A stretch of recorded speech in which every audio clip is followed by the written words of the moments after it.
Hello and welcome back to Acharya digital. मी आहे Ojas sir आणि आपण शिकत होतो कम्प्युटर सायन्स. तर त्याच्यात आपण मागच्या लेक्चरमध्ये इंट्रोडक्शन टू C++ हा चॅप्टर चालू केला होता, राईट. आणि त्याच्यात आपण आपल्या आयुष्यातला पहिला code that is hello world लिहून बघितला होता. त्यानंतर आपण अजून एक प्रोग्राम बघितला होता की ॲडिशन ऑफ टू नंबर्स हे आपण C++ मध्ये कसं करू शकतो. त्याच्यात मग आपण काही काही डेफिनेशन बघितलं की व्हेरिएबल काय असतं, कॉन्स्टंट काय असतं. त्यानंतर आपण थोडेसे ऑपरेटर्स बघायला चालू केलं होतं. त्याच्यात आपण अरिथमॅटिक ऑपरेटर बघितले होते की अरिथमॅटिक ऑपरेटर काय असतात. आणि त्याच्यानंतर आपण इन्क्रीमेंट आणि डिक्रीमेंट ऑपरेटर्स बघितले होते, राईट.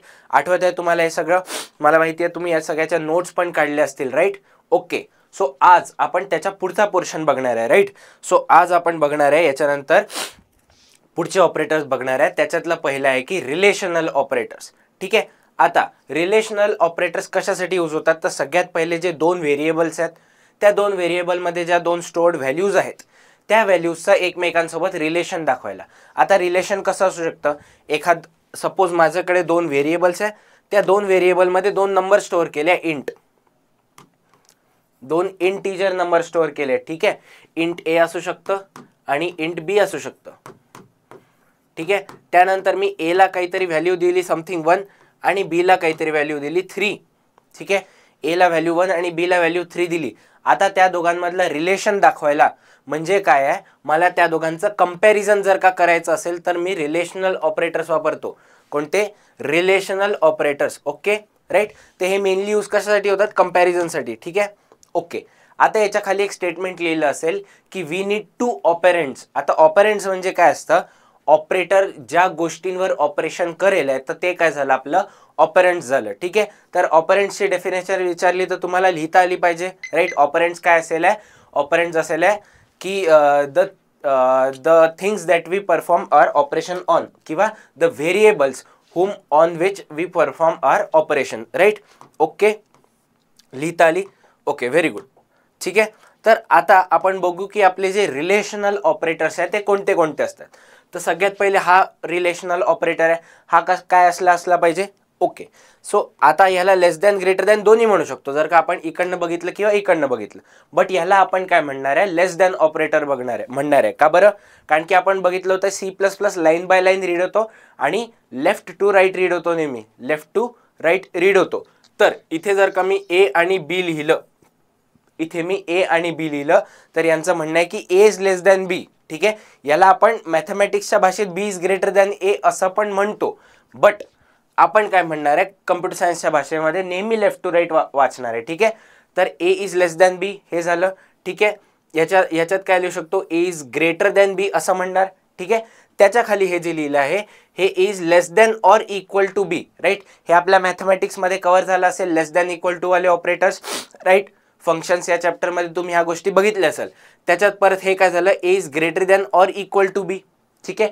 आता हे जे डबल इक्वल टू वापरलं आहे, याच्या आधी आपण सिंगल इक्वल टू इनिशियलायझेशनच्या वेळेस बघितलं होतं. तर हा जो सिंगल इक्वल टू आहे याचं वेगळं मिनिंग असतं. आणि जर का मी डबल इक्वल टू लावलाय तर ते इक्वल्स हा आपला जो त्याचा नॉर्मल मिनिंग असतं, जे त्याचं जेनेरिक मिनिंग आहे तेच इथे अप्लाय होतं. ए इक्वल बी म्हटलं तर याचा अर्थ काय आहे? मी चेक करतोय की माझा ए बीच्या बरोबर आहे की नाही, राईट. हे कोणतं माझं रिलेशनल ऑपरेटर वापरलं जात आहे की ते इक्वल आहेत की नाही, राईट. ग्रेटर आहे, लेस दॅन आहे, ग्रेटर दॅन इक्वल आहे, लेस दॅन इक्वल आहे की इक्वल आहे. तर त्यासाठी आपण डबल इक्वल टू वापरतो. ठीक आहे. आणि हे काय झालं? A is not equal to B. Exclamation equal to वापरलं म्हणजे काय आहे? A is not equal to B. Okay, तर तुम्हाला रिलेशनल ऑपरेटर करतात काय ते समजलं असेल. बट आपण दरवेळेस बघितलं की जेव्हा आपण साधे अरिथमॅटिक ऑपरेटर वापरत होतो, ए प्लस बी हे केल्यानंतर जो काही रिझल्ट येत होता तो आपण सी मध्ये स्टोअर करत होतो, राईट. म्हणजे कोणत्याही ऑपरेशनचा काहीतरी रिझल्ट येणार आहे, राईट. कोणत्याही ऑपरेशनचा काहीतरी रिझल्ट येणार आहे. तसं या रिलेशनल ऑपरेटर्सचा काय रिझल्ट येतो? Answers Boolean. त्याचे आन्सर्स कसे असतात? बुलियन मध्ये असतात. म्हणजे तो काय सांगेल की मी जे हे ऑपरेशन लिहिलंय ए इज लेस दॅन बी, हे ट्रू आहे की फॉल्स आहे. काय सांगेल तो?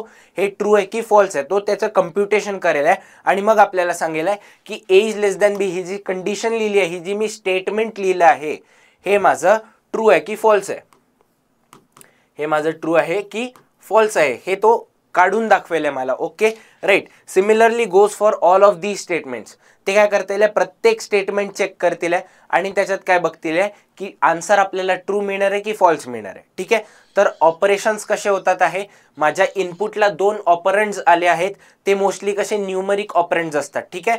मोस्टली कसे न्यूमरिक ऑपरंड्स असतात, कारण की आपण मोस्टली नंबर्सलाच कंपेअर करतो, अल्फाबेट्सला कंपेअर करून आपल्याला असा काही खास रिझल्ट मिळत नाही. तर आपण मोस्टली काय आहे, 2 ऑपरंड्स जे असतात ते आपले न्यूमरिक असतात, म्हणजे आपण नंबर्सला कंपेअर करतो आणि त्यांना कंपेअर केल्यानंतर जे आन्सर येईल ते आपलं कसं असेल, बुलियन मध्ये असेल, म्हणजेच काय ट्रू किंवा फॉल्स असेल. ओके समजलं. मग एकदा व्यवस्थित तुमच्या नोटबुक मध्ये लिहून घ्या पॉज करून. लिहिलं? ओके.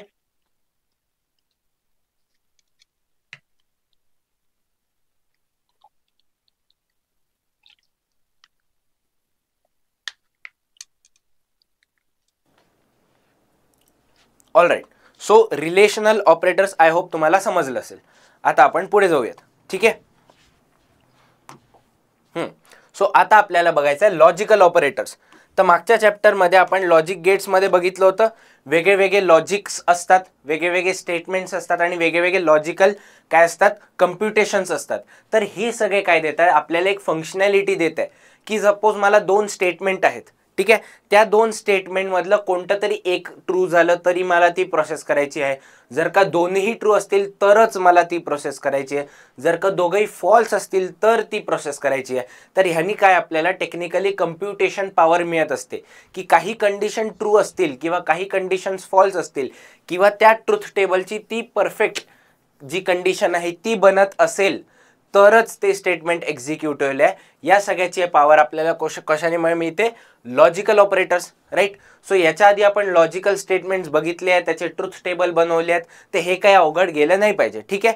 तर तेच आहे सिम्पली जे आपण लॉजिकल ऑपरेटर्स बघत होतो, तर त्याच्यात आपण कोणता बघितला होता, अँड बघितला होता, त्याच्यानंतर काय बघितला होता, ऑर बघितला होता. ठीक आहे. त्याच्यानंतर बेसिकली नॉट बघितला होता. हे काय होते, आपले फंडामेंटल होते आणि जे उरलेले होते ते कसे होते, डिराइव्ड होते. राईट. तर जे फंडामेंटल आहेत ते इकडे लिहिले एक्झॅक्टली.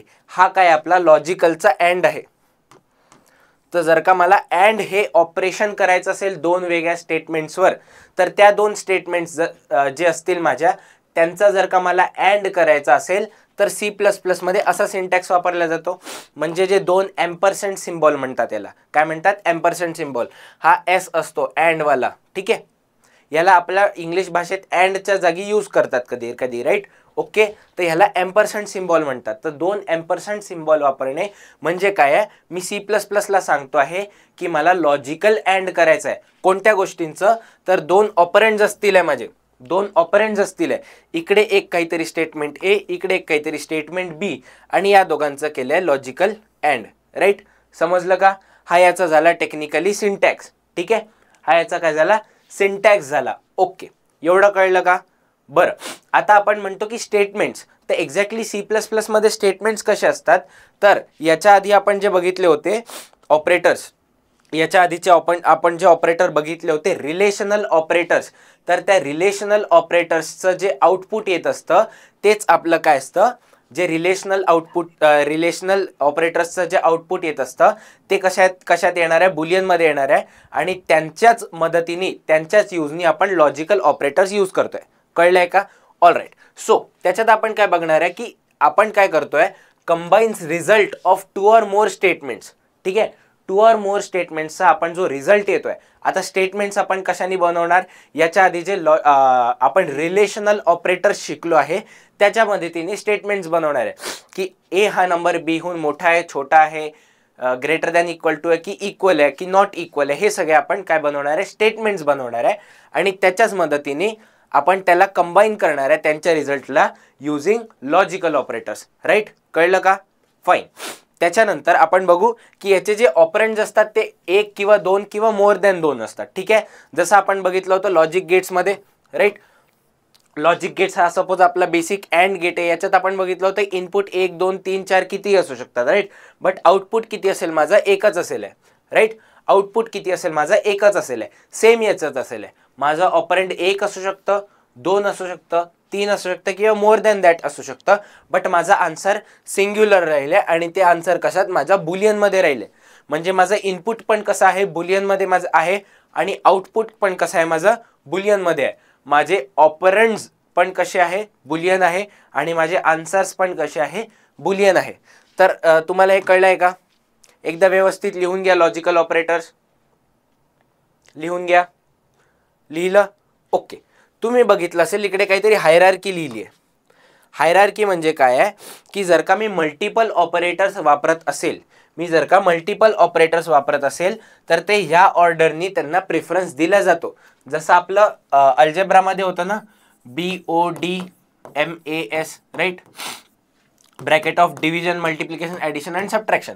तर जर का मल्टिपल ऑपरेशन्स आपल्याला लाईनीत मिळाले तर आधी आपण डिव्हिजन करायचो, मग मल्टिप्लिकेशन, मग ॲडिशन आणि मग सबट्रॅक्शन करायचो, राईट. आठवत आहे का हे सगळं? तुम्ही स्कूलमध्ये केलंय. सेम काम आपल्याला याच्यात करायचं आहे. याच्यात काय आहे, पहिले आपण नॉटला प्रेफरन्स देणार. हायरार्कीमध्ये सगळ्यात टॉपला नॉट येतो, त्याच्यानंतर अँड येतो आणि त्याच्यानंतर ऑर येतो, राईट. त्याच्यानंतर हा जो असतो ऑर असतो, ठीक आहे. तर हा जो डबल एम्परसेंट आहे त्याला अँड म्हणतो आपण लॉजिकलचा. सिमिलरली हे जे दोन स्ट्रेट लाईन्स असतात, हिंदीवाले फुल स्टॉप, हे जे दोन स्ट्रेट लाईन्स असतात याला आपण ऑर म्हणतो. आणि हा जो एक्सक्लेमेशन मार्क असतो आपला हा असतो नॉट. ठीक आहे, कळलंय का? ओके. तर व्यवस्थित पॉज करून लिहून घ्या. हे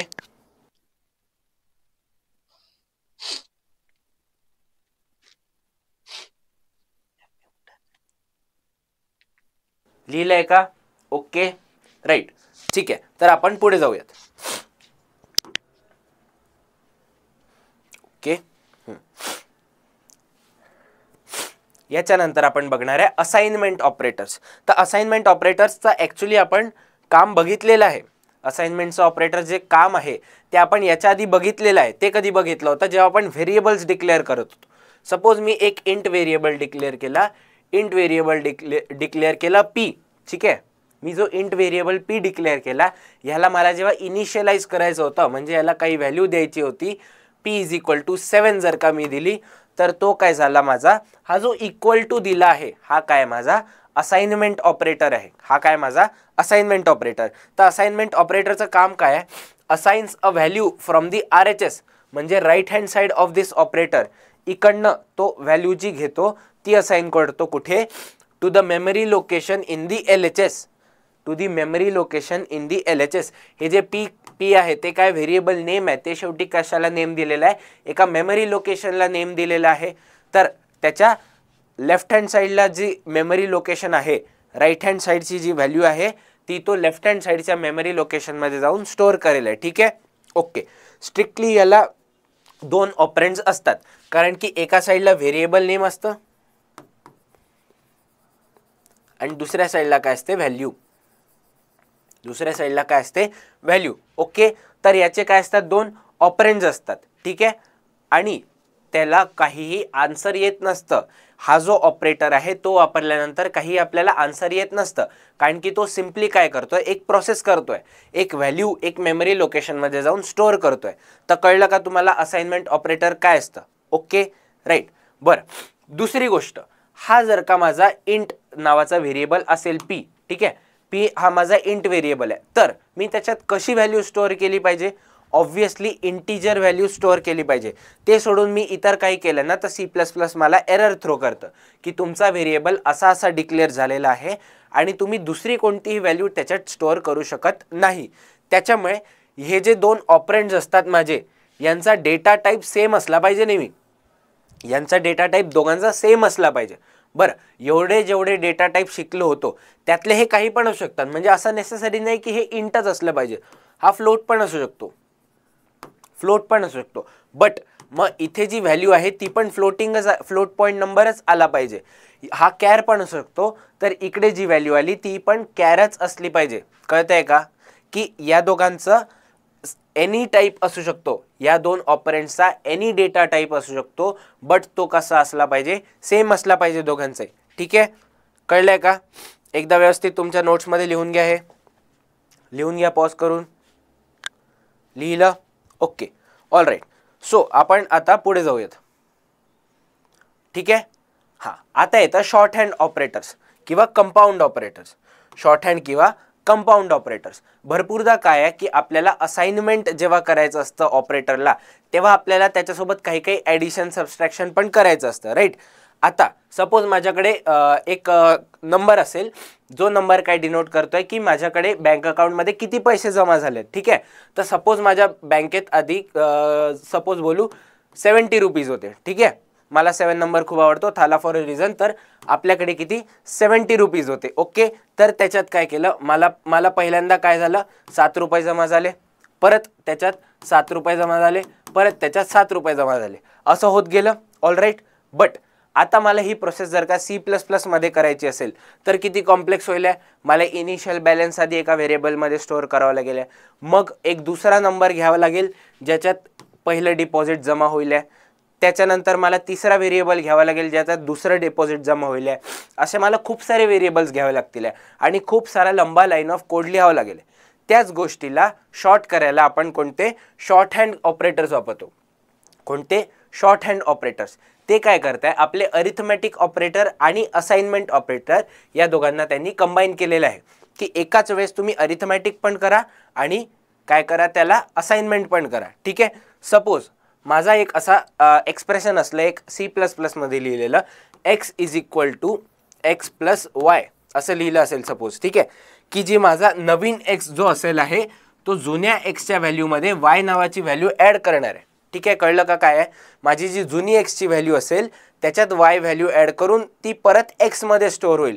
कळलं आहे का प्रोसेस काय आहे, की हा माझा जुना एक्स होता, राईट, जो किती होता इनिशियली 70 होता, त्याच्यात मी किती ॲड केलं 7 ॲड केलं, तर हे 70 + 7 इकडे 77 स्टोअर झालं, राईट. कळलं का. हे मी आता एका लाईनीत लिहिली अख्खी प्रोसेस, राईट, ओके. बट ह्याला पण आपण अजून शॉर्ट करू शकतो, कारण की काय इकडे एक्स आहे आणि एक्समध्येच ॲड करतोय ना, एक्स आहे आणि मी एक्समध्येच ॲड करणार आहे, ठीक आहे. तर ह्याला मी शॉर्ट हँडमध्ये कसं लिहू शकतो, x + y. कसं लिहू शकतो मी, x + y. कळलं आहे का. याचा अर्थ आणि याचा अर्थ सेम आहे. x + y म्हणजे x मध्ये काय स्टोअर करायचं आहे, x + y स्टोअर करायचं आहे. कळलं का, राईट. समजलं ॲनॉलॉजी कशी आहे, याला कसं वापरलं जातं शॉर्ट हँड आणि का वापरलं जातं ते कळलं का, ओके. जे काही तुम्हाला कळलं एकदा पॉज करून लिहून घ्या, व्यवस्थित पॉज करून लिहून घ्या. लिहिलं, ओके, राईट. तर आता आपण हे बघितलं होतं ॲडिशनवालं, तर सेम काम ना आपण सबस्ट्रॅक्शनमध्ये पण करू शकतो. म्हणजे मी जर का म्हटलं असेल r = p असं सपोज म्हटलं असेल, r = p असं म्हटलं असेल, तर मी याला शॉर्ट हँड म्हणू शकतो कसं, r - p, right. r - p. याच्यात काय करतो मी, r मध्ये नवीन व्हॅल्यू अशी स्टोअर करतोय की r च्या जुन्या व्हॅल्यूमध्ये मी p सबस्ट्रॅक्ट करणार आहे, राईट. तर त्याला शॉर्ट हँडमध्ये कसं लिहू शकतो, r - p, राईट, ओके. याच्यात ह्याला आपण बाकीच्या अरिथमॅटिक ऑपरेटर्स सोबत पण यूज करू शकतो, मल्टिप्लिकेशन, डिव्हिजन आणि रिमाइंडरवाला, राईट. मॉड्युलस ऑपरेटर जो होता आपला, राईट, त्याच्यासोबत पण आपण यूज करू शकतो. कळलं का. सो अजून एक एक्झाम्पल बघू आपण. सपोज डिव्हिजनचं एक्झाम्पल बघू. माझ्याकडे एक व्हेरिएबल असेल सपोज z नावाचा, राईट. त्याच्यात मला t नावाचा व्हेरिएबल डिवाइड करायचा आहे, ठीक आहे. मला z मध्ये काय व्हॅल्यू स्टोअर करायची आहे, z ची जुनी व्हॅल्यू डिवायडेड बाय t. तर z मध्ये काय स्टोअर करायची आहे, z ची जुनी व्हॅल्यू डिवायडेड बाय t. कळलं का. असं लिहू आपण त्याला. बट आता आपण बघू हे दोघं सेम आहेत, तर शॉर्ट हँडमध्ये कसं लिहू शकतो आपण, z / t. कळलं का. हे शॉर्ट हँड नोटेशन तुम्हाला कळलं का. ते एकदा व्यवस्थित पॉज करून लिहून घ्या व्यवस्थित पॉज करून, ओके. लिहिलं, राईट. अच्छा, तर आता आपण हे सगळे ऑपरेटर शिकलोय थेरी वाईज. आता आपण काय बघणार आहे, याचा प्रोग्राम बघणार आहे, याचा प्रॅक्टिकल ॲप्लिकेशन बघणार आहे. तर मी बोलवतो यश सरांना की यश सरांनी आपल्याला याचा प्रोग्राम करून दाखवा आणि याचा प्रॅक्टिकल ॲप्लिकेशन लाईव्ह करून दाखवावं. ओके. तर आपल्याला जसं ओजस सरांनी आपला ऑपरेटर्स दाखवले ते आता आपण प्रॅक्टिकली टर्बो C++ वरती बघणार आहोत. तर कुठले कुठले relational operators, logical operators, compound operators and assignment operators. ठीक आहे. तर आपण सुरुवात करू लॉजिकल रिलेशनल ऑपरेटर्स पासून. ठीक आहे. तर त्यासाठी आपल्याला किती एक 3 व्हेरिएबल्स लागतील. सो आपण इनलाईन डिक्लेरेशन 3 व्हेरिएबल्स डिक्लेअर करू, त्यांना एक व्हॅल्यू असाइन करू प्रत्येकाला, राईट. 30. ओके, तर आपण हे प्रिंट पण करून घेऊ लागलेच. For our own convenience a is equals to a ची value, b is equals to b ची value, c is equals to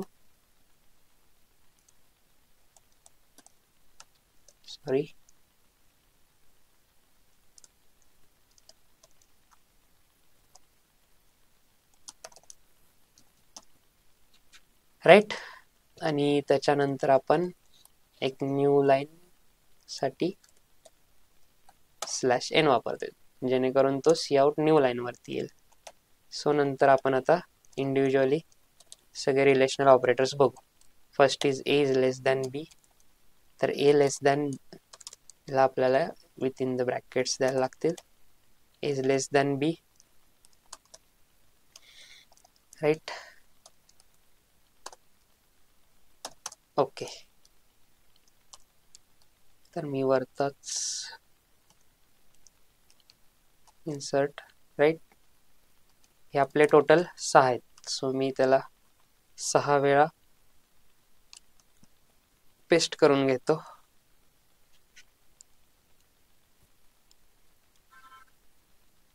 जेणेकरून आपण सगळे बघू. Is greater than b, is less than equals to, is greater than equals to, is not equals to, आणि अजून एक लागेल आपल्याला a equals to, right. Similarly मी त्यांना इथे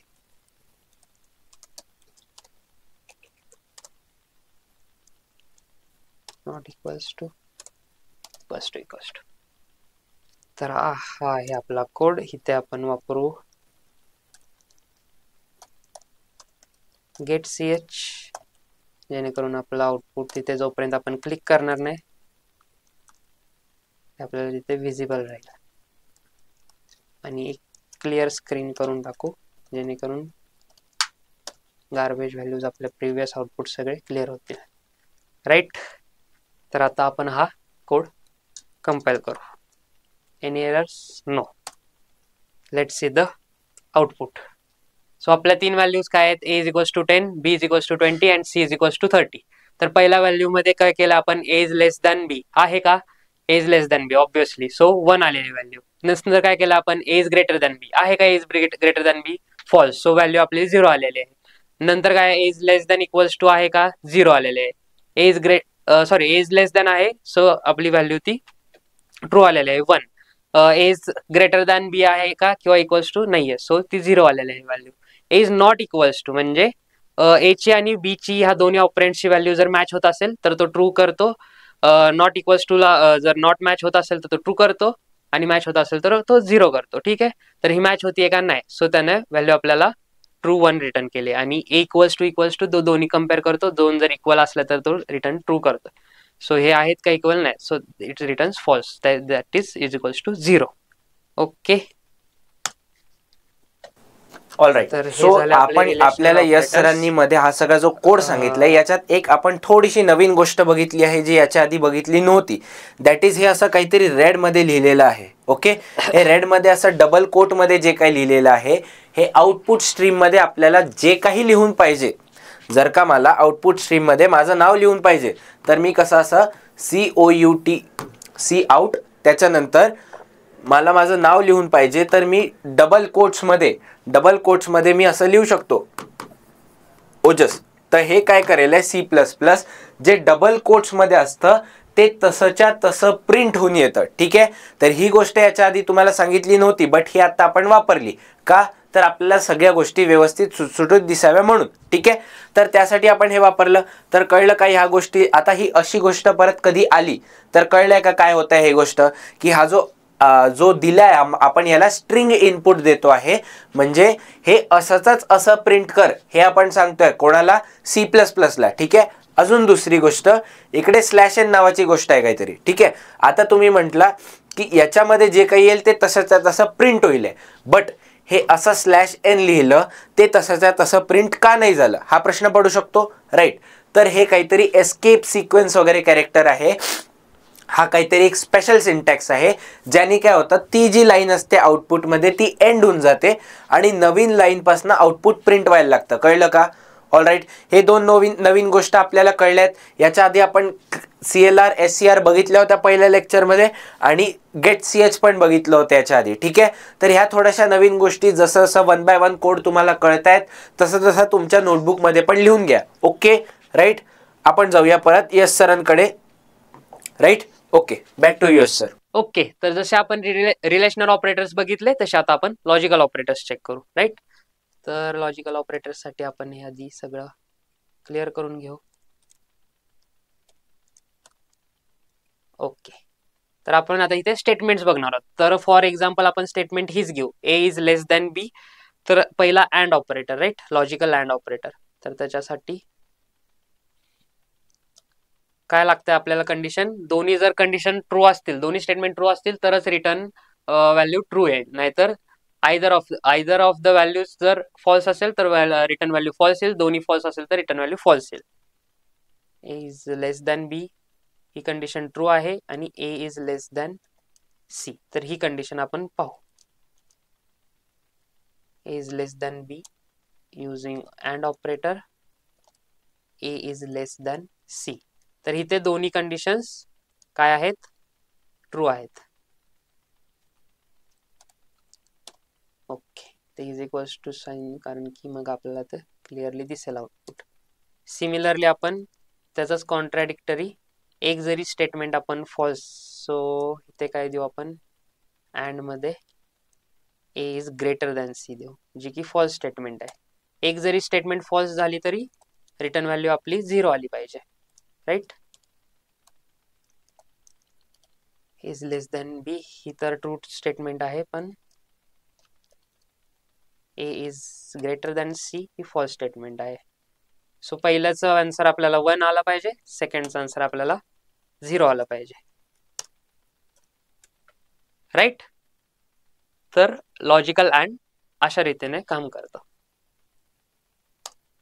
ओके, सिमिलरली आपण ऑर ऑपरेटर काय करतो, मी आता इथेच चेंजेस करतो, ह्याच्याऐवजी आपण वापरतोय or operator, sorry. So this is logical or. Either of the statement कुठली जरी एक जरी ट्रू असेल तर तो रिटर्न व्हॅल्यू ट्रू करतो. कंडिशन ज्यावेळेस कधी तो हे करणार की लॉजिकल ऑर मध्ये काय होतं की आयदर ऑफ द स्टेटमेंट्स, म्हणजे जर पहिली स्टेटमेंट जरी बरोबर आली किंवा सेकंड स्टेटमेंट जरी बरोबर असेल तर तो 1 रिटर्न करतो. आयदर दोन्ही जर फॉल्स झाल्या तरच तो फॉल्स रिटर्न करणार, ठीक आहे. Opposite of logical and. तर इथे आता आपण काय करू, 3 स्टेटमेंट्स बघू. फॉर एक्झाम्पल इथे अजून एक स्टेटमेंट घेऊ. ओके, तर पहिल्या ह्याच्यात काय करू आपण, दोन्ही स्टेटमेंट्स आपण इथं ट्रू आहेत, राईट. आता इथे काय आहे, एक स्टेटमेंट ट्रू आहे, एक स्टेटमेंट फॉल्स आहे, आणि इथे काय करू, दोन्ही स्टेटमेंट फॉल्स घेऊ आपण. A is greater than B आणि A is greater than C, right. Okay, so A is greater than C करताय का रेकॉर्ड?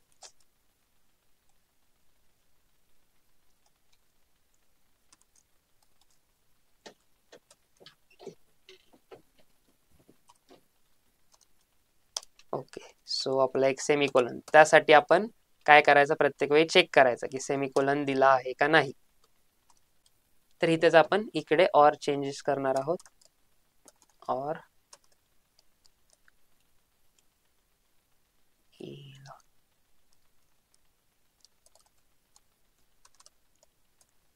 राईट. तर आता आपण त्याला कंपाईल करू आणि रन करू. सो आलेले आहे की आयदर कुठली जरी स्टेटमेंट बरोबर असेल तरी तो 1 करतोय, दोन्ही स्टेटमेंट जरी बरोबर असला तर 1 करतोय, आणि लास्ट आपण काय केलं की दोन्ही स्टेटमेंट आपण फॉल्स दिला, त्यावेळेस त्याने आपल्याला आउटपुट 0 दिलेला आहे, जो की फॉल्स आहे, राईट.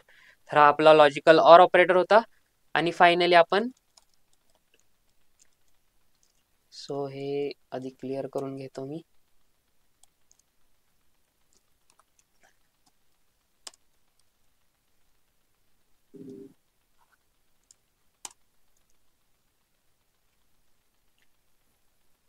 तर आपण आता थर्ड ऑपरेटर बघू, लॉजिकल नॉट. ठीक आहे, तर आपण इथं एकच कंडिशन घेणार आहोत त्यासाठी, ए इज लेस दॅन बी. तर ए इज लेस दॅन बी आहे का? येस. तर मग इथं आपण जर नॉट ऑपरेटर त्याच्यासमोर जोडला, नॉट, तर तो काय करतो? जस्ट रिव्हर्स करतो. येस ट्रू असेल तर फॉल्स करतो, फॉल्स असेल तर ट्रू करतो. राईट. सो ह्याला अल्ट F9 कंपाईल केला आपण, कंट्रोल F9 नी. ते आता A is less than B ही व्हॅल्यू ट्रू आहे, सो त्याचा तो 1चं 0 केला, आणि A is greater than B केला आपण तर तो 0चं 1 करेल. Right. So here we run our code. 0चं 1 झालेलं आहे. सो हे होते आपले लॉजिकल ऑपरेटर्स. थँक्यू.